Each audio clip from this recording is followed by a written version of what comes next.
Hey everyone, it is Dawn. I'm just guided to record this. It's 11:11 p.m. on Wednesday, November the 18th,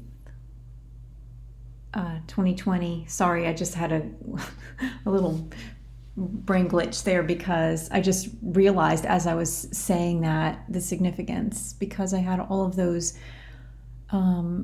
number things with 1818 on my trip up when I stopped and did the Gettysburg ceremony, and I'm just now understanding the correlation there. So just a quick check-in to say hello. I hope everyone is doing well. I was guided very directly not to share anything else specific about anything really, probably for the rest of this month in terms of the specifics.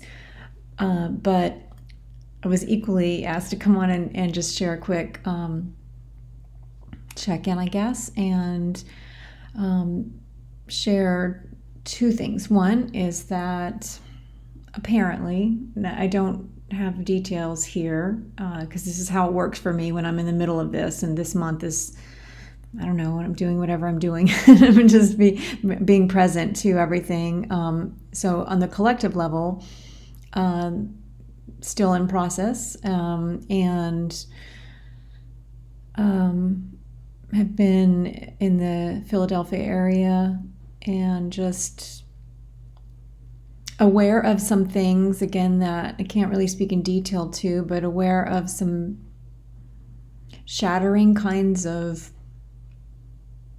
information that actually is not merely about the election or anything to do with the results, although it's connected, of course, and it's more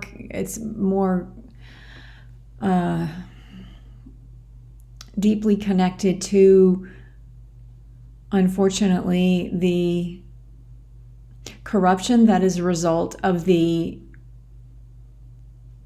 really sick society that has been created, and circles within that society that has been created from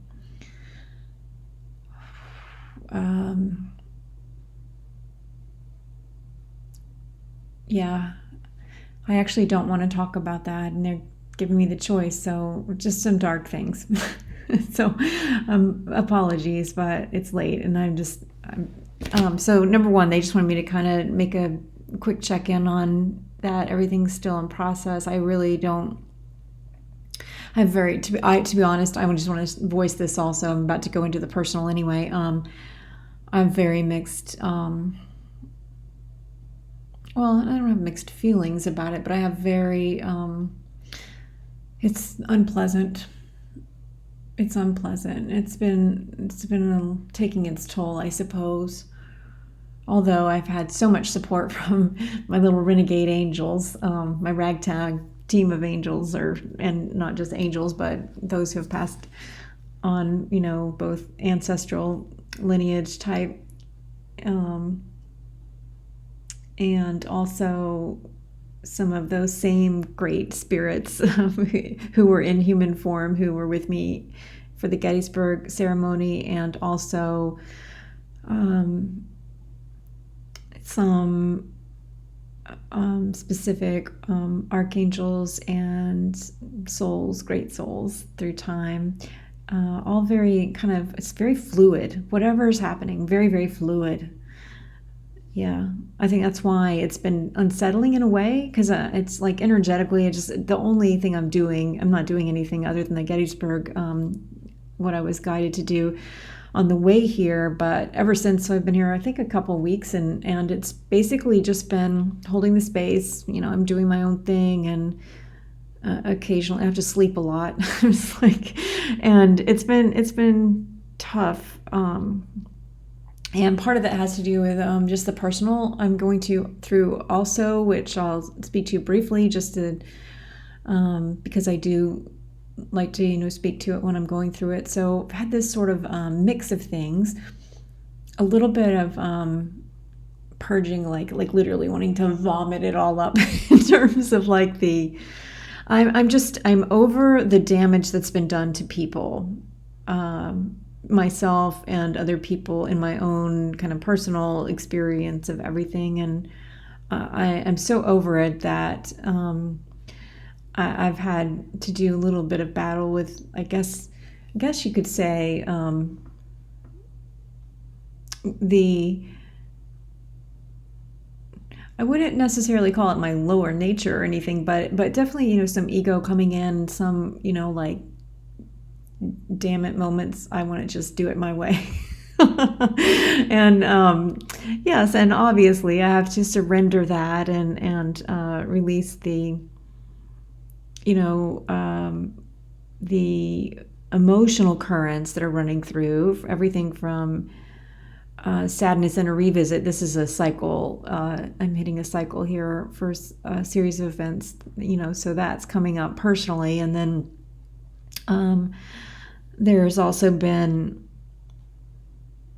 I think I'm experiencing more anger than I have felt in a while about the damage that has been done to people I care deeply about. And not just from one person or anything like that, because I actually have compassion for some of those who have done the damage, because they're either completely so disconnected from themselves that they just really can't, or lost, that they just really can't even make sense of what they're doing. And I understand that, because never to the degree that some of these people are experiencing it, but I certainly, anyone who knows my story knows that I literally have had moments earlier in my long healing journey, back to sacred wholeness, where I was very fragmented, very disintegrated, very unconscious in moments. Although the gift that I did always have was that ultimately I was very, very connected to God, to Jesus, to life itself in many ways. And so despite my effort, even in the times that I would have gladly forfeited that way back, that was prevented, and it was a gift. It is a huge gift of grace, and I know that. But so I've been kind of like in this, just a lot of currents running through. And then I had a moment of discernment just here recently, a couple of days ago maybe, or was it yesterday, I think, and about some of that I thought was all personal, and it does have connections to people, situations in if not directly in my life, that affect people, like I said, people I love and people I care about. And well, I won't say unfortunately, but another part of the gift I have is, like, sometimes I can't turn it off. As I put it to one person a couple years ago, like, I can't unsee what I see, even when I see it from afar, when I'm not trying to see it. I just, like, the energy's there, I feel it, I know it, and I it's just how it is. And not with all things, but for sometimes it's really, really vivid. And so let me get to the point. So it is, in one sense personal, but then I was realizing I had a really huge awareness about, and let's just say, a negative stream of energy that was directed at me and others. And I suddenly had an awareness about it. And this happened 2016 or 17, I think. And I suddenly realized it was so subtle. I knew something was off, but I couldn't pinpoint where it was off or where it was coming from. It wasn't like, an individual that I knew or anything like that. And so I've always been aware of it, and I think in most cases aware enough to protect any damage, or I have been protected from beyond. I didn't do it, but have been protected. And yet, so that's come up, and that when I had that awareness, I guess yesterday, uh, Spirit was, kind of helping me to see that actually that is very similar to the unnatural energetic patterns that are at play in the collective, the underbelly, and also it's a similar thing that,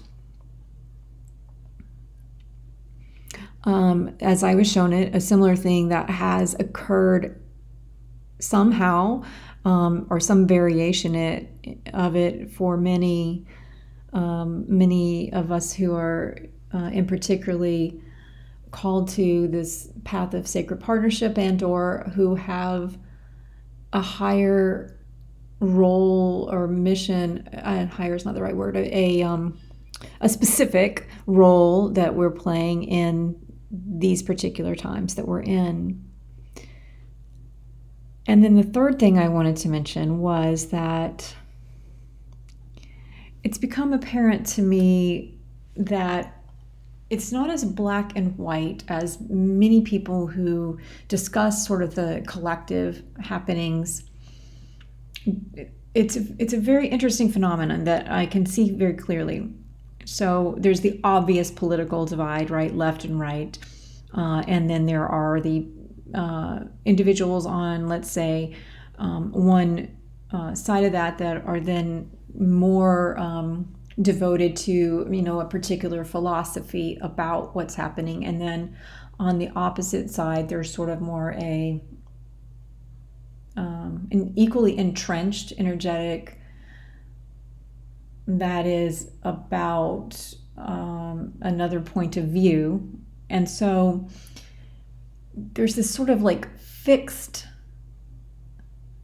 I think what I'm trying to speak to in general is the idea of fluidity and fixation.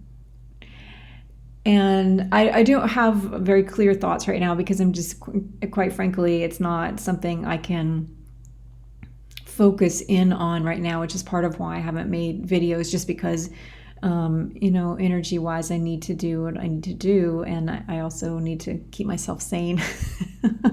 So yeah, so I just wanted to check in with that. I don't know if there's anything useful there. But hi, I hope everyone is doing great and staying safe and healthy and connected.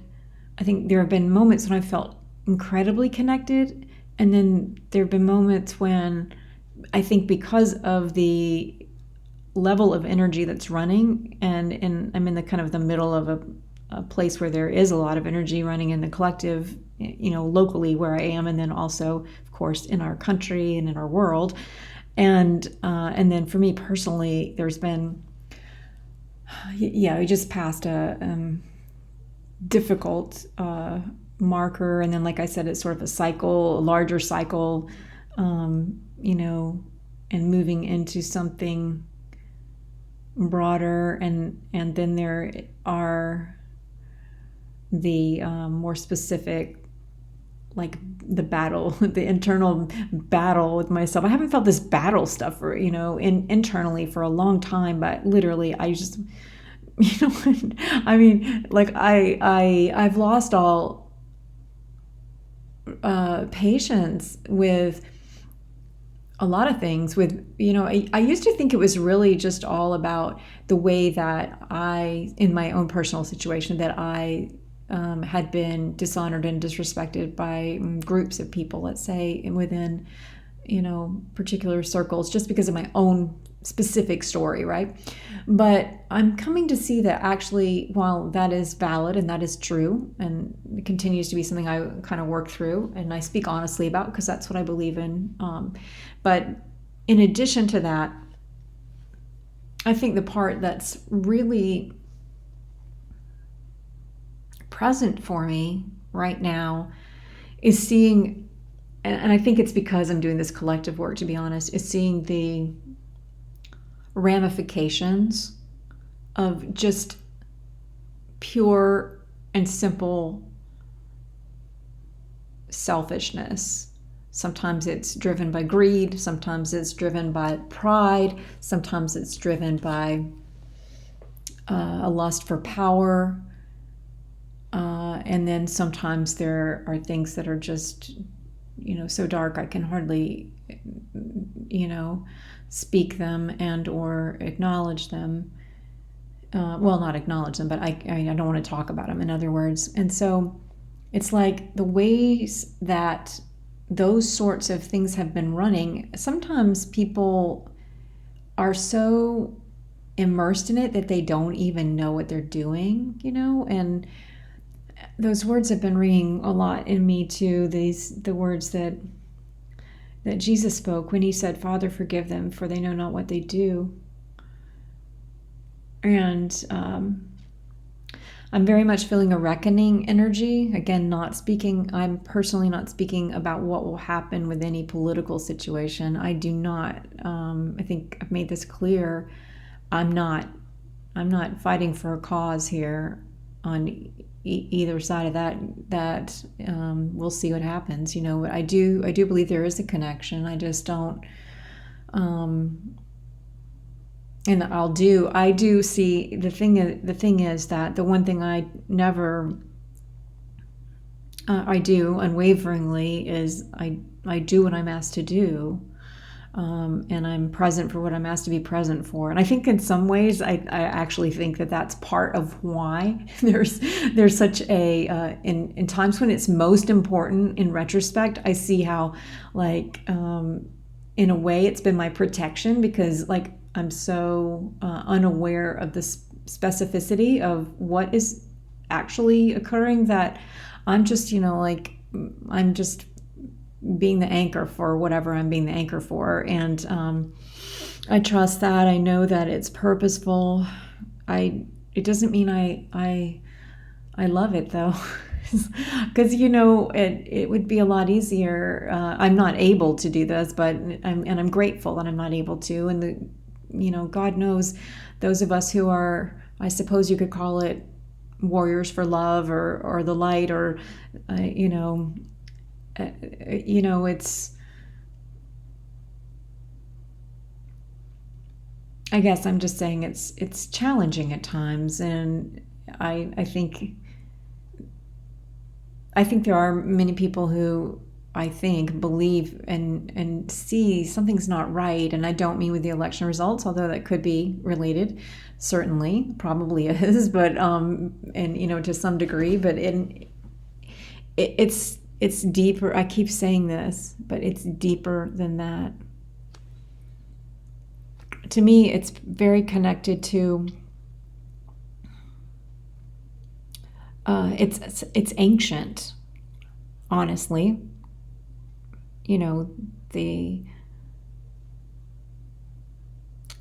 biblical narrative is full of that, right? In the Old Testament, and all of the messed up things that occurred in humanity. And then, there's a heck of a lot of, the narrative playing out of this drama, right?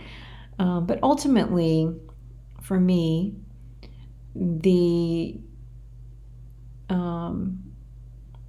Old Testament and the New Testament of the Bible in Christianity,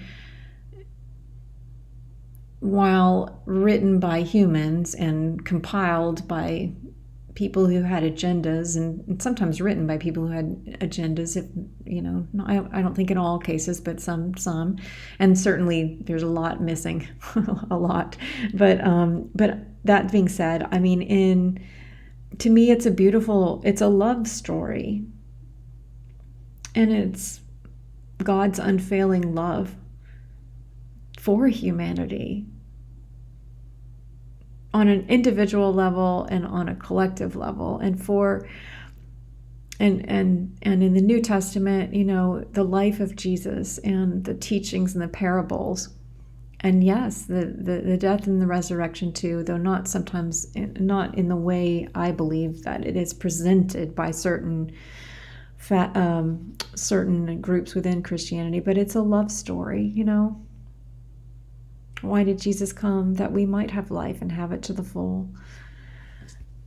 So, wow, my computer just freaked out, you guys. I'm only doing audio, but if you could see that, wow, that is very interesting. Let me plug it in. It's making all kinds of zigzaggy things. Huh. All right, I am talking slowly. I think I'm getting tired, so that's enough. I don't even know if I made any sense there or if I'll upload this, but I just wanted to say hi, and I'll be back sometime, perhaps not. I will be honest, I had a moment where I was like, I think I'll just delete everything, like everything, not just this channel, like everything I've ever done, and like do what I said I was going to do when I lived in Ireland, just like walk into the woods and just, like be in touch with the two people that I would want to know, or maybe a few more than that, but like, and say, hey, I'm okay, but I'll see you in a little bit. I'm gone for a while, and just, but I also know that, number one, I'd still be doing this work, and it's ultimately a joy to be of service. It's a little lonely, I'll be honest. It's a little lonely. And so there are moments. So if I ever do that, just know, I've done what I can to be present and to work from love and to be honest and authentic as much as I am capable of in any given moment. I'm human, of course. And, I hope that there's been something of value in what I've shared. I don't know. I'm not at this moment feeling like I am going to delete this channel, but I have had moments of that, not really out of frustration either. It's interesting. There's definitely a shift, a turn. I just don't know where it's headed, and on a personal or collective level right now. So kind of I suppose you could say holding the space in the void, holding the light in the dark. It's not totally dark. I think, one thing I will say too is there have been so many like tiny moments of like beautiful witnessing, sometimes in person, sometimes, a scene that I'll see, or just an energy that I'm picking up from someone. Like literally it can be everything from, I don't know, it's like, I don't watch a lot of TV at all. Actually, there's not cable here anyway, but some little scene that I see, or like even on a YouTube video or on a music video, and or I'm reading a book, and there will be something there, or just a flash from the past. And there are these moments of such sheer beauty. And is it Ariel? Is that the archangel that has to do with beauty? I think it is Ariel. I remember it's the one that came to me that day. I was on the dock where I used to live, and the rainbow lights were like everywhere. It was just amazing. Anyway, whomever that is, I think it's Ariel, has been like in my dreams, and it's unusual that I would dream about archangels or angels. I have a lot of interesting dreams, but in any case, there is such beauty, and I've seen it, just I went and got my some work done on my car yesterday, and the guy there's just this like moment of extraordinary beauty in the simplest of things, the simplest of moments. So stay strong, whatever you're going through, and just be the love. I think that's all any of us can do at the moment. Maybe it's all any of us could ever do. All right, I'm really going to go now. Because I'm totally rambling. All right, love you. Bye.